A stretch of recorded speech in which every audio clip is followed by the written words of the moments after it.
प्रश्न है हमारे पास पी कॉमा क्यू और आर भागीदार हैं और एक व्यापार में निवेश करते हैं।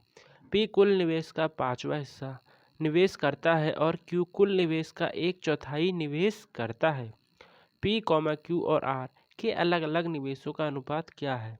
ये रहे आपके सारे ऑप्शंस। तो इस प्रश्न को करने के बहुत सारे तरीके हैं और उन तरीकों में से एक तरीका आज मैं आपको बताने वाला हूँ। तो प्रश्न में हमें 3 व्यक्ति दिए हैं, पी क्यू और आर। ठीक है, कौन कौन से? पी क्यू और आर। इसको यहाँ लिख लेता हूँ, पी क्यू और आर।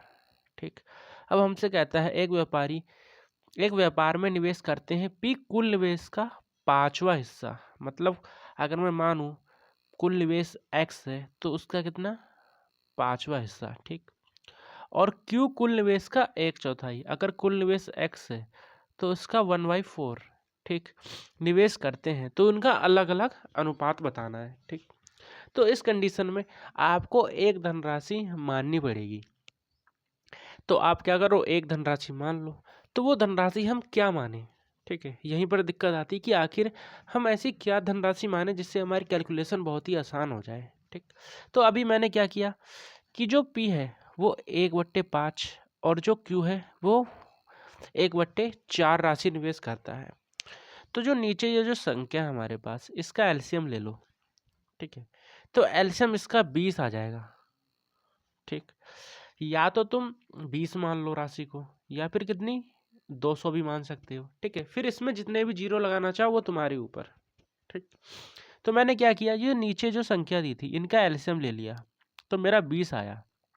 ठीक है, तो मान लेता हूं मैं कि जो मेरे पास टोटल निवेश है, ठीक है, वो कितना है? वो 20 रुपये है टोटल निवेश। ठीक है, कितना है? 20 रुपये है, 20 रुपये।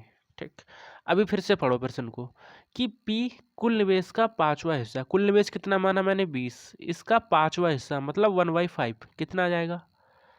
4 आ जाएगा। ठीक है, तो 4 तो P ने निवेश किया। ठीक, अभी आगे कहता है Q कुल निवेश का 1/4 हिस्सा। तो कुल निवेश कितना माना मैंने? 20। इसका 1/4 मतलब 1/4 कितना हो जाएगा? 5 हो जाएगा। ठीक है, 4 पंजे 20। तो Q ने कितना किया? Q ने 5 किया। ठीक, और टोटल कितना था? टोटल हमारे पास 20 था। ठीक है, तो 20 में से 4 तो P ने निवेश कर दिया। ठीक, और 5 Q ने निवेश कर दिया। ठीक, तो टोटल कुल मिला के 5 4 9 निवेश हम कर चुके हैं। ठीक, टोटल हमने कितना माना था? 20। 20 में से 9 हम निवेश कर चुके हैं, तो अब कितना बचेगा? तो हमारे पास बच जाएगा 11। ठीक, तो बची हुई जो भी शेष राशि है उसे कहीं ना कहीं आर ने निवेश किया होगा। ठीक है, अब देखो हमारे पास सीधे सीधे अनुपात आ गए। कौन से अनुपात?